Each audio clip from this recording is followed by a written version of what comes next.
the Summer League. Let's talk about who we were most impressed with. We'll talk game one and talk game two. Game one, I'm going to start this off.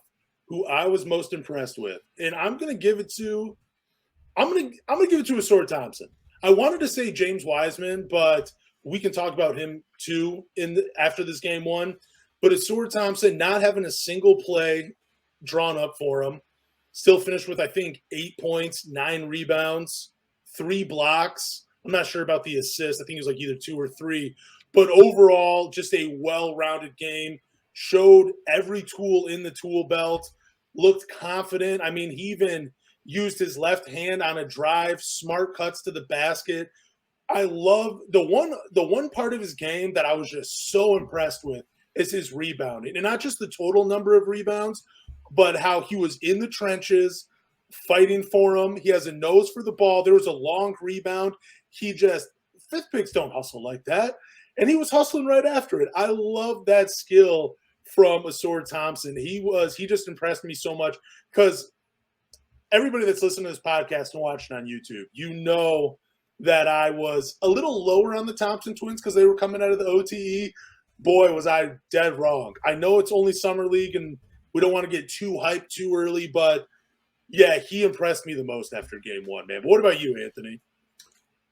I've been really impressed with James Wiseman. Not that, I didn't think he could be that type of player, but just his commitment level to get better. He slimmed down a lot. I was looking at an old photo in 2022 versus now. He slimmed down a lot, which I think is really going to help him. He's just been a menace down there, and I absolutely love that for him. I know he shouldn't be down there. Some people say that, but I love the fact that he's taking these extra reps seriously, and he's just been dominating, and I love that. Yeah, I was game two not as impressed with him. I know he had a pretty decent. I think he had a double game too. I could be wrong about that, but in game one, I was most impressed with honestly his defense. Man, blocking some shots, going straight up. I still love the way he runs the floor. He hit a couple outside shots, which was really cool. He was taking those with a lot of confidence. I saw some tweets though saying he has done nothing that has done nothing so far in these 2 Summer League games where he should be considered as a starter, even part of the rotation. He's no more than a third center. We'll get into that in a little bit, but I was impressed with James Wiseman, especially after game one. He looked every bit of a number. He still showed the potential and why he was the number 2 overall pick. That's what I thought, at least. Yeah, I'm just happy for him. I'm happy that he's down there. I think he's done a good job. I thought Marcus Sasser had a really good first game. Obviously today he didn't, but he looked like a guy that could score the basketball. Like I said, his crossover, I see so much Terry Rozier in his game, just hitting that 3 with that cross. I think he's going to be a really nice bench piece for the Pistons. Assuming he can crack the rotation, maybe he will, maybe he won't. We don't know yet. We haven't seen preseason, but I thought he had a really nice game.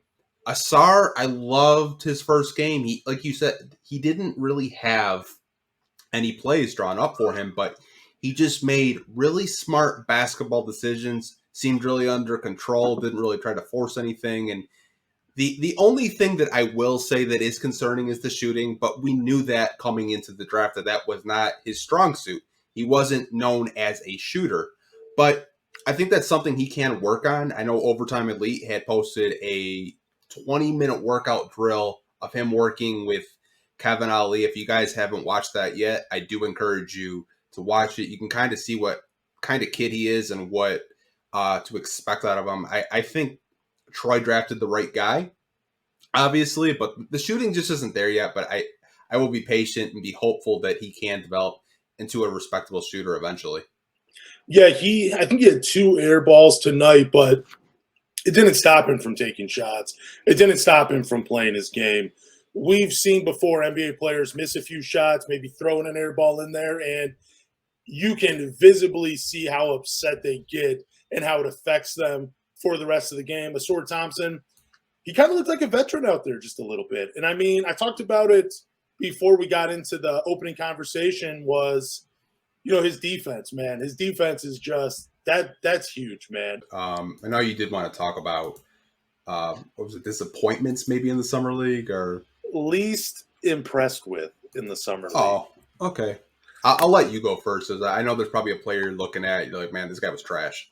Well, I'm not going to say trash. I was just game one. I had the same sentiment as everybody else, and it was Jaden Ivey. I just thought, he played a little out of control. Didn't know how to control his pace. I felt like there were some passes that were a little all over the place. It felt like he was trying to do too much, like maybe because he hasn't been talked about quite like Cade, Asor, Jalen Duren this offseason. Like we've all been talking about those guys, and the conversation around Jaden Ivey's pretty much been non-existent. So I kind of felt like he was really trying to show out and say, hey, remember me? I was the 5th pick last year. I had a pretty good rookie season. But he, in that first game, he looked like a rookie, and he did not look like he was coming off his first NBA season.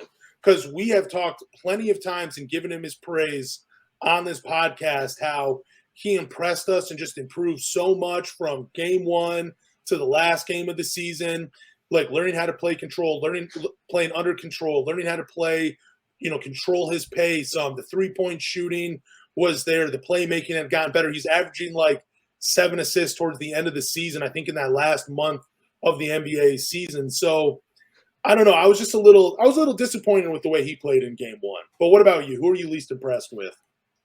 I think I saw the comment section with the Ivy stuff. Some of the comments in the summer league so far, I find it hard to believe that they're Pistons fans. Yeah. Because I had comments on Twitter saying Ivy's a bust, trade Ivy, what the hell is this? I'm not going to say Ivy was – I think he just had jitters in his first game because, first half he played like crap, let's be honest. Second half he kind of calmed down, started getting people more involved. But I'm not – for me personally, he's not at the top of my list. I'm going to go with Jared Rhoden. Ooh, okay. I think even though he is a two-way player, played a lot in the G League, I just really haven't been impressed with him too much. I think on the defensive end, he showed it. But offensively, I'm just like,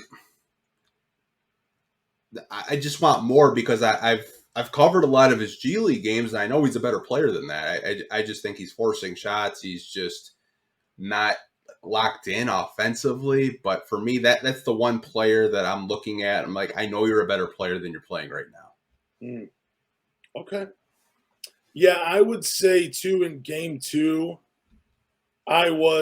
even though James Wiseman had a 17-10 game, it felt like they were just empty stats. The defense that we saw in game one really wasn't there. I mean, like we said at the top of the podcast, Jabari Smith was even calling him out saying, you can't guard me. There were still some things he did that I liked in game two, but I had really thought after game one he was going to take a turn and really show out and really just dominate because Houston really, at least in their summer league roster, they really don't have the size like that like the athleticism really to at that 5 position or at that 4 position where he was playing at to really just kind of put a body on him. But man, he was definitely overmatched sometimes against Houston. I loved his rebounding though, still in the game. But compared to game one, I was just least impressed with the game two, just because it didn't seem like the effort defensively was there. Yeah, I mean, like I said, I'm not going to nitpick at any of these guys because it is summer league. I'm not going to have these reactions like some people on Twitter saying Wiseman's trash. You can't do this in a regular season. I'm not going to say Ivy's trash. It's summer league. Yeah. I think that just Detroit as a whole is just so starving for a winner. And they're just going to nitpick every little thing. Like I had posted a final score graphic and someone's like, show the plus minus. These guys were terrible tonight. They're trash. Like, I'm like, dude, calm down. It's summer league. That is incredible. I saw there was a tweet, and I think it was retweeted by Omari Sankofa. And it was like, they were like, man, they should have paid Monty Williams more. Look, there's no defense. I can't believe this is a trash roster. Dude, it's a summer league roster. Are you kidding me right now? Like, why are we – I mean, we're on a podcast reacting to it because, this is what we like to do. But That was something else. Like fans really are. They can be just crazy sometimes. I mean, I love them all, crazy or not, but wow, man, just tone it down just a little bit. It still is Summer League, and it was only game 2. Jalen Duren, we're not going to talk about him a ton, but dude, he showed out, man. Like he really has expanded his game. The little ISOs, the dribbling, the corner 3-point shooting, like. Dude, he probably should have had like 4 or 5 assists in game 1, but nobody could catch one of his passes. Like DeMarcus Sasser, if you are going to catch the ball when it's delivered to you, man. Please. Yeah. I want to see it.